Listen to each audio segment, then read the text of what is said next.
Landlords are saying, these people from Manhattan can't afford it. How much can I raise my rent? This lawsuit being filed today argues that some of the assumptions underlying congestion pricing. And Robert Frank joins us now with the numbers of how high is too damn high. How high is it? I says the one bit of relief renters might see are apartments offering 1 month free concessions. Is this reflected all on the rest of the country? I know in real estate all things are local.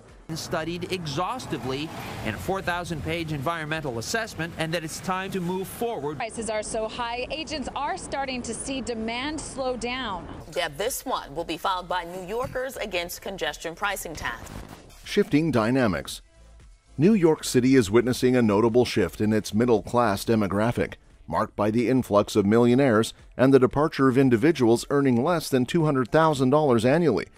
Several factors contribute to this trend, with housing, transportation, taxes, food costs, and rent identified as the primary culprits draining finances in the city. The surge in Manhattan rents has become a significant hurdle, particularly for those not employed in that specific part of the city.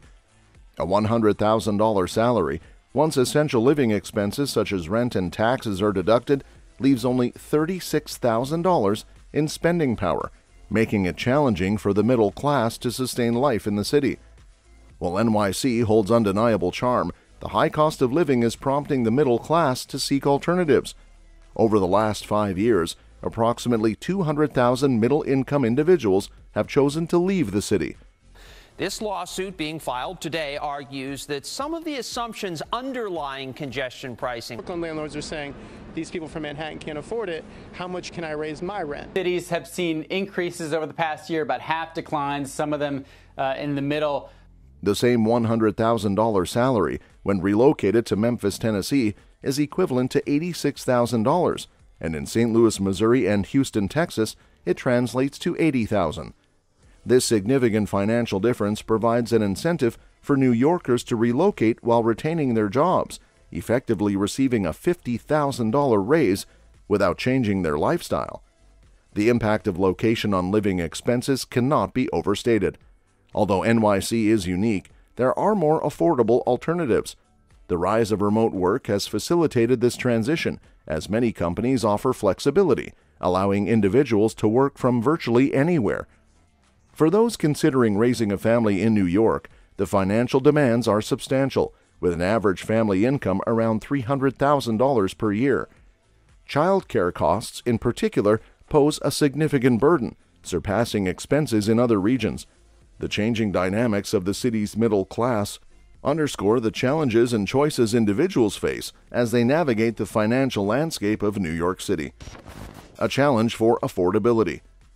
For those in search of an affordable place to live, New York City stands out as an unlikely destination. The average monthly rent for an apartment has surged to $5,600, marking a 5% increase from the previous year.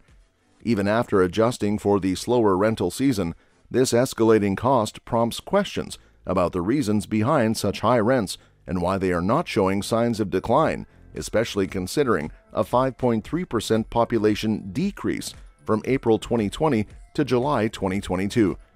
The exodus of people working from home during the pandemic, coupled with a migration to states with lower living costs, has contributed to the city's population decline. Those most likely to move out of an apartment or endure overpriced rents in New York are more likely to stay longer, creating a complex housing dynamic. New York City features two types of apartments: market rate and stabilized market rate apartments. Market rate apartments allow landlords to set any rent, whereas stabilized market rate apartments have a rent ceiling regulated by local government, offering a more predictable cost structure. Inflation over the past 3 years has further exacerbated the financial strain on renters. And Robert Frank joins us now with the numbers of how high is too damn high. How high is it? Deb, this one will be filed by New Yorkers against congestion pricing tax. Takes a look at what's driving the increase. $5,000, $6,000.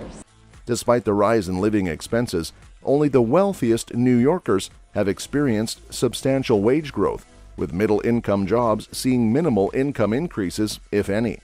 The stark contrast reveals a growing income inequality gap in the city. Previously, New Yorkers had a strategy to combat high rent by seeking housing in outer boroughs. However, recent measures to restrict traffic in the city have curtailed this approach.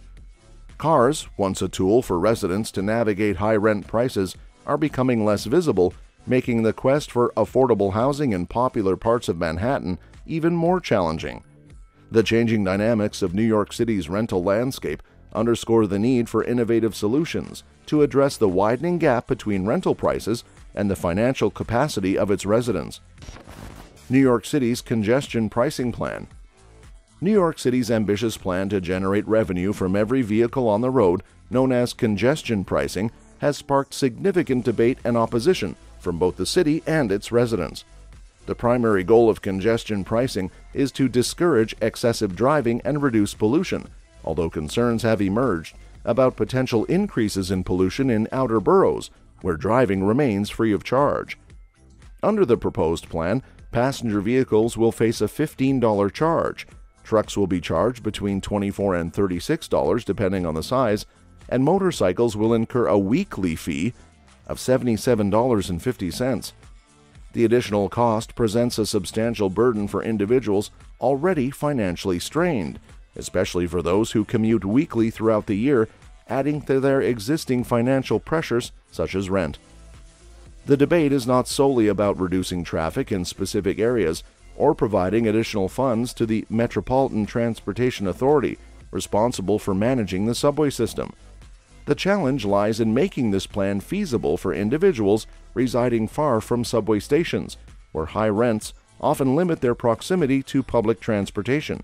Traffic Mobility Review Board, the panel that created the congestion fee structure. Maybe flattening out or decline in the fall. Guys? I says the one bit of relief renters might see are apartments offering 1 month free concessions. Numerous jobs in the city, such as those in food distribution, contracting, plumbing, and beverage distribution, rely on large vehicles. The limitations of the new subway terminal to accommodate these jobs and the impracticality of the post office adopting subway transport raise concerns about the plan's impact on essential services. Many individuals working in these jobs are not billionaires, and the proposed rules may exacerbate their challenges, making it even tougher for them to make a living. The intricacies of New York City's congestion pricing plan reveal the complexities and potential consequences for various sectors and residents within the city. Transportation and services. New York City's congestion pricing plan introduces varying costs for different modes of transportation, with taxis adding $125 per ride and ride-sharing apps like Uber and Lyft incurring a $2.50 charge per ride. For rideshare users, the additional cost skyrockets to $250 per ride, plus the cost of the driver.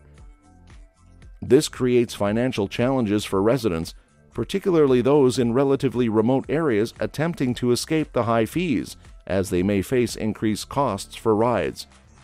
City data reveals an annual loss of $690 million due to fare evasion in the subway system. Concerns about outdated technology, expensive fares, unreliable service, and safety persist, influencing people's decisions to opt for alternative transportation methods.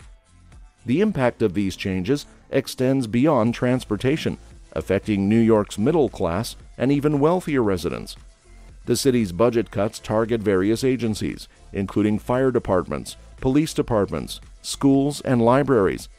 This reduction in services poses a significant concern for middle-income individuals, especially when considering where these cuts are likely to be felt the most. Prices are so high, agents are starting to see demand slow down. Does this reflect at all on the rest of the country? I know in real estate all things are local. Pricing is implemented. Another last-ditch legal gambit intended to stop it. The proposed budget cuts are anticipated to begin in neighborhoods with lower apartment prices that already face challenges like trash pickup and waste-related issues. In contrast, downtown or midtown areas, popular among tourists or with high property values, may experience less severe reductions. The evolving landscape of New York City's budget cuts raises questions about the equitable distribution of service reductions and their potential impact on various communities within the city. Unraveling impacts. Tourists contribute a staggering $50 billion annually to New York City, primarily centered around the financial district. However, recent changes in city services, such as reduced trash removal in parks and closed public bathrooms, are sparking concerns among families in these neighborhoods. The potential decline in services raises questions about the value of high rents and the overall living experience for residents.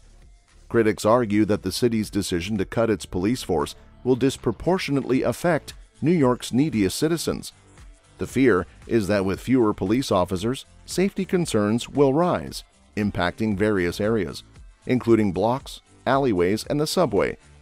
As driving becomes less feasible, the middle class may increasingly rely on the subway, creating additional challenges.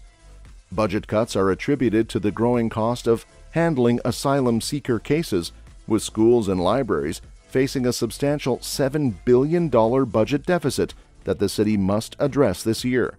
The largest rental market, and remember, rents are a big component of CPI.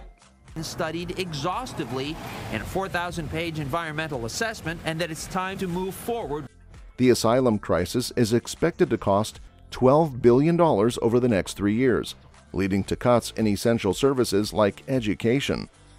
The impact on schools and classrooms is a cause for concern, with potential changes to the student experience. With reduced funds, there are worries about compromised lunches for children and limited materials for effective teaching in classrooms. The uncertainty surrounding the city's future has residents questioning the kind of life their families can expect if they choose to remain in New York City. In conclusion, the budget cuts in NYC are not merely administrative adjustments, they are shaping the daily lives of residents and casting a shadow over the future for those committed to living in the city. That's all for this video, folks. See you next time.